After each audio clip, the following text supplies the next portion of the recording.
Hello and welcome. You're watching World Today. I'm Geeta Mohan and there's some breaking news coming in at the top of this bulletin. Trump has now slapped tariffs on South Korea and Japan, part of his plan on tariffs for 12 countries. Two of them announced. The United States of America imposes 25% tariffs on South Korea and Japan. In a letter to the Japanese government and to the Korean administration, Trump says trade deficit a major threat to U.S. economy and therefore 25% additional tariffs on the two countries from August 1st. These are first two of the 12 countries to which letters are being sent from the White House, signed by none other than the US President himself. My colleague Pranay Upadhyay for more. Pranay, not only is he slapping tariffs, but he's also looking at threatening them. The letter very clearly says that these are the tariff rates: 25% additional tariffs on South Korea and Japan from August 1st. The other 10 countries will be named soon. He's announcing all this on his social media platform rather than an official announcement from the White House platform. Very interesting the way the US President is looking at announcements and how the President's office really is delivering those announcements from his social media platform, Truth Social, and not from any other platform or the official platform. So, major decision, 25% additional tariffs, but not only is he, like I said, has he informed the two countries of the 25% additional tariffs, he's also said that should the two countries look at a reciprocity, then there will be a 25% added to the reciprocal tariff that the two countries or the 12 countries are going to put. So important over here, huge decision by the Trump administration. He had already posted it on his social media platform that he will be sending letters to 12 countries. My colleague Pranay Upadhyay is with me. Pranay, very interesting, not just a 25% tariff, but also a threat saying that do not look at reciprocity of tariffs here. Obviously, and these are the two key partners, be it Japan or South Korea. If you see, they are the key strategic allies for the United States. But with these letters, President Donald Trump wants to give the message that he is not sparing anyone for that matter. And he has already announced that the 12, around a dozen countries, will be in the list of first tranche of these letters. He's sending out. He has already started that process, and many countries would be waiting for their letters. So we do not know whether India is there in that list or not. But in fact, as far as our sources are indicating that India is already in an advanced process of having a bilateral trade agreement with the United States, and we do not hope to get a letter or from the US President. But clearly, the kind of language which you must have also read in these letters addressed to the South Korean President, to the Japanese Prime Minister, clearly listed out that President Donald Trump has, in a way, he has cautioned that do not look at any reciprocity. Otherwise, like the 25% tariff, unless you negotiate a deal with the United States, which is the largest buyer of your product, then you should be ready for 25% tariffs. The tariff will be implemented from 1st of August. So clearly, President Donald Trump, if you see his tariff policy since 2nd April onward, Geeta, he's clearly playing the carrot and stick, methodology. He has announced these tariffs and also opened the door for negotiations. He has been pushing out these deadlines from 9th July. The deadline has already been pushed to 1st of August now, and now he has already indicated that he's open to have a negotiation. But if not agreed, then these countries should be ready to face the 25% tariffs.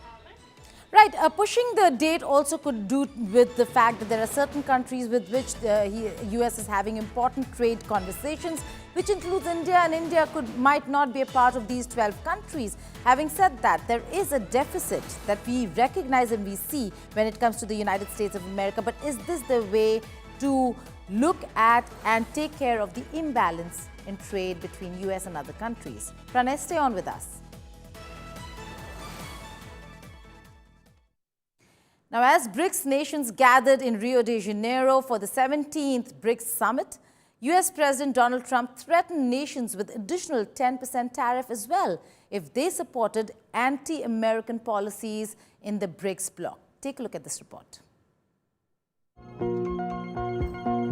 next week. We're going to get As July 9 deadline for new tariff imposition approaches and letters expected to be sent to countries, US President Donald Trump has announced a new diktat for the BRICS nations.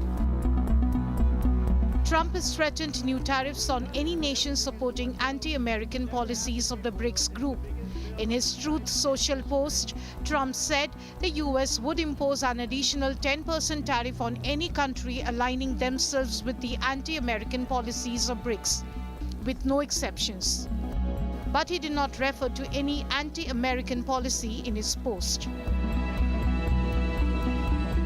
With unstable economy and policy of America First disrupting major economies of G7 and G8 developed nations, BRICS, which stands for Brazil, Russia, India, China and South Africa, is providing a platform for multilateral diplomacy amid conflicts and trade wars. But China, the leading nation in BRICS, responded saying that the group does not target any particular nation, though condemning trade tariffs. The BRICS mechanism is an important platform for cooperation between emerging markets and developing countries, advocating openness, inclusiveness, win-win cooperation and non-confrontation, not against any country.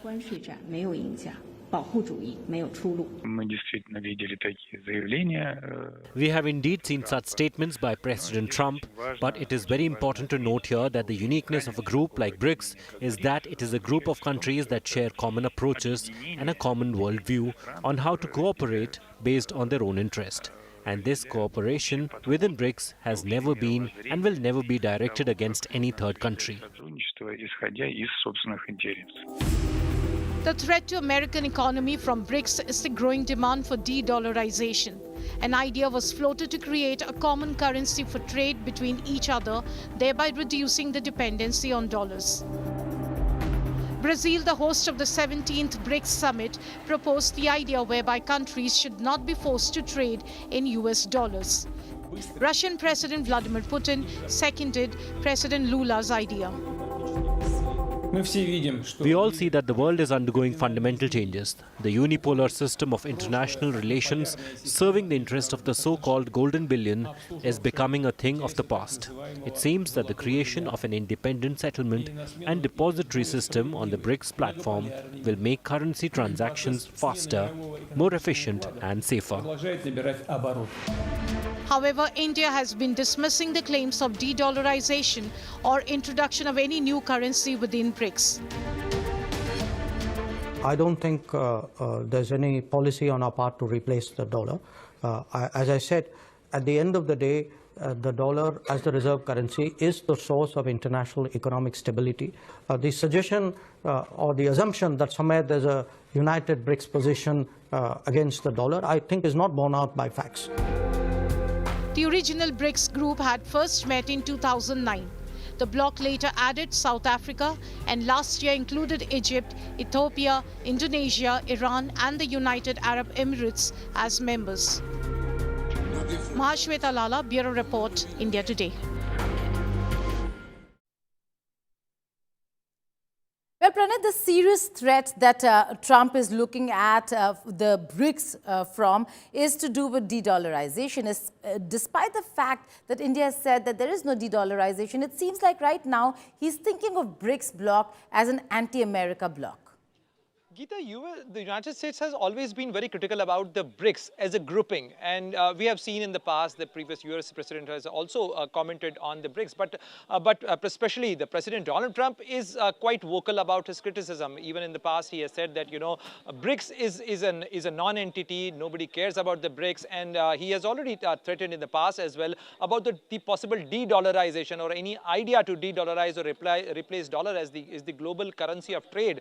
So clearly, with the BRICS meeting, the 17th BRICS meeting is underway in Brasilia. He has recently posted on Truth Social threatening and giving out, threats to the Brazilian leadership, in support of Jair Bolsonaro, the previous Brazilian president, criticizing the current Brazilian leadership. But besides that, he is critical about the idea of de-dollarization. All the BRICS countries have indicated that they are not looking at any de-dollarization per se, but yes, they are looking at, having trade in local currencies, in the national currencies, Absolutely. and promoting the national currencies for the internationalization of their economy, their trade, and diversifying their own trade. But clearly, this is a clear confrontation, and this has come at a time. This puts a very interesting, a challenging time for India as well, Geeta, because from Brazil, India is taking over the chairmanship of Brazil, and now onward, at a time when we are having our bilateral trade agreement with the United States, we also have to balance this bloc. So this multipolarity and balancing of the depth of diplomacy need to be played. Right, Pranay, stay on. Now, Prime Minister Modi participated at the BRICS 17th summit in Rio de Janeiro. In his address to BRICS nations on day one of the summit, PM Modi denounced the Pahalgam terror attack that India faced on the 22nd of April. He said the attack was a blow to entire humanity, asserting that silent support of terrorism is not acceptable anymore. Prime Minister Modi also called for a unified stance against terror and said that there should be no hesitation in imposing sanctions on terrorists. Acknowledging the PM's concerns, BRICS nations strongly condemned the Pahalgam attack as criminal and unjustifiable.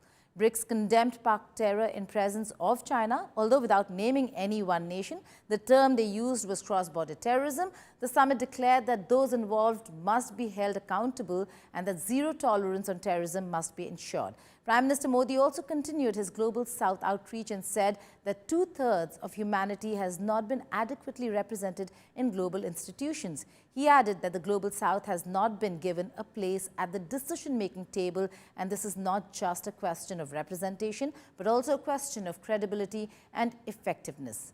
Pranay, India taking the lead when it comes to Global South. From here, he's going to Namibia. We're looking at a major thrust from Brazil to Argentina, to Ghana, Trinidad and Tobago, and now Namibia. You're absolutely right, Geeta. Prime Minister Narendra Modi is in Brazil. He will be going from Rio de Janeiro after the conclusion of the 17th BRICS summit. He will be going to Brasilia, the capital of Brazil, for the bilateral visit, and thereafter he'll be headed to Namibia, and after that he'll return back after the successful tour. So if you see the 5 countries where he is like due to visit, and Ghana to Argentina to Trinidad Tobago to Namibia to Argentina, and then Brazil, and then Namibia. Clearly, the footprint of or the spots clearly indicates that how India is reaching out to the prominent countries of Global South, how we are building our relationship, and especially the BRICS summit. If we talk about Geeta here, that this is a grouping of 45% of the global population, 35% of the global economy, and the success of BRICS declaration. You can say that you can call it that it is a success of India's diplomacy, because the grouping has clearly lauded India's stand vis-a-vis the international terrorism, combating international terrorism, criticizing the Pahalgam terror attack, and at a time when China is also part of this grouping, but India's diplomacy has succeeded in getting this declaration, the BRICS declaration, which has come out very clearly as far as the stand on terrorism is concerned. Right, Pranay Upadhyay, thank you so much for joining us. Now, China seems rattled by India's Operation Sindoor and failure of its missiles, resorting to anti-Rafale campaign and agenda. French intel reports have now exposed how China is pushing a misinformation campaign against Rafale jets following the dismal performance of Chinese missiles during Operation Sindoor. The reports exposed that defense attachés in China's foreign embassies led a charge to undermine Rafale sales, seeking to persuade countries that have already ordered the French-made fighter, notably Indonesia, not to buy more and to encourage other potential buyers to choose Chinese-made planes. Indian defense experts detail how China wants to push its J-10 fighters to countries including Indonesia, which had already ordered Rafales from Dassault, as Beijing reels from massive impact on its defense sector after Operation Sindoor. Now, joining us live is Lieutenant General KJS Dhillon, former DGDIA. Thank you so much for joining us here on the network, sir. Now, how has China become assertive through its missions in spreading doubt about the performance of the Rafales? And then they're also using their cultural centers, which have now become listening posts. Good evening, ma'am, and good evening to all your viewers. Chinese propaganda through their embassies trying to prove that their weapon systems are better than the French systems or Russian systems or Indian systems. It was Operation Sindoor was being seen by the world, especially the third world countries, who are biggest importers of the weapon systems from all these top-ranking manufacturers of the world weapon systems. That includes China. So intention was to prove to the world that Chinese weapon system and Turkish weapon systems and some of the inventory of Pakistan also has Western weapon systems, including the aircrafts. So intention was to prove that these weapon systems are better than the Russian, Indian, or French, so that the next orders come to these industries. Whereas the truth on ground was that within 72 hours, Pakistan's air defense was down, Pakistan's air force was grounded, and India could hit their 13 air bases and other installations at will on the third day, that is on the 10th of May morning. And because of this, what was seen by the world, the stock markets of Chinese reacted to this truth. And on 13th of May, Chinese markets defense index fell by 3%. And two of the main weapon manufacturing companies, and I got the names, the typical Chinese names, two of the main weapon defense manufacturing companies, their shares slipped by 8.6% and 6.3% respectively in a single day on 13th of May. Now, markets are not driven by propaganda. Markets are driven by actuals. And when the actuals came to be known to the world, Chinese markets slumped.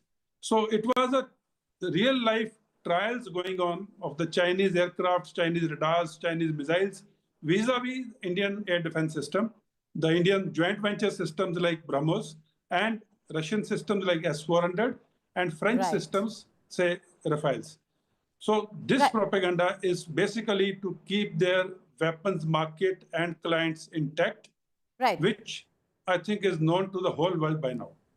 Right, General Dillon, there are so many conflicts and wars that are taking place, especially when you look at Operation Sindoor. Is this now a battle for global arms trade?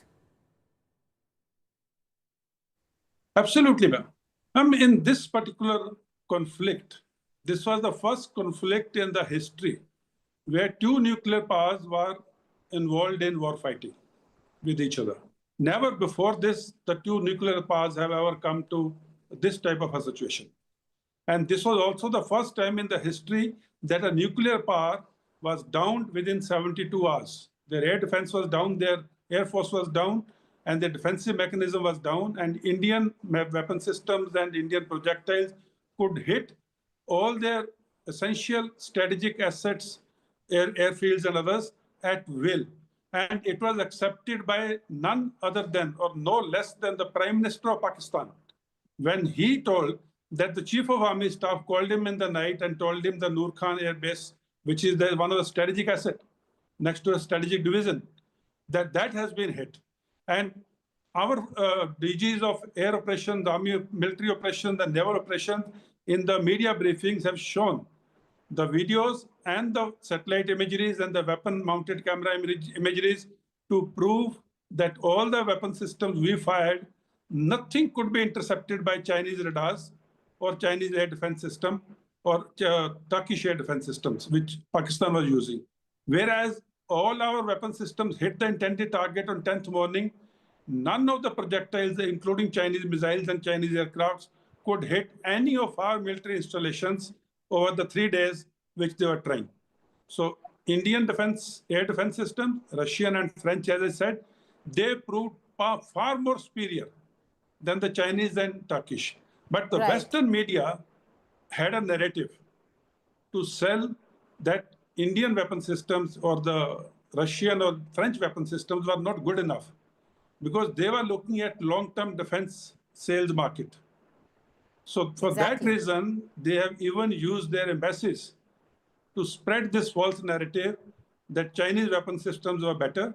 And we all know all that, false narrative of so many aircrafts downed and all.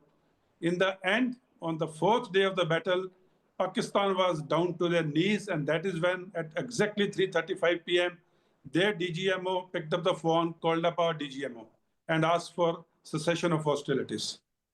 So this is the truth which the world knows. Right. Lieutenant General KJS Dhillon, thank you so much for joining us. Flash floods that ravaged Texas over the weekend have killed at least 82 people and left many others missing in the state in southern United States of America. The deaths and destruction caused by the floods have brought the government's response and warning systems under scrutiny. A warning for flash floods in parts of Texas remains in place, and the search for missing people continues.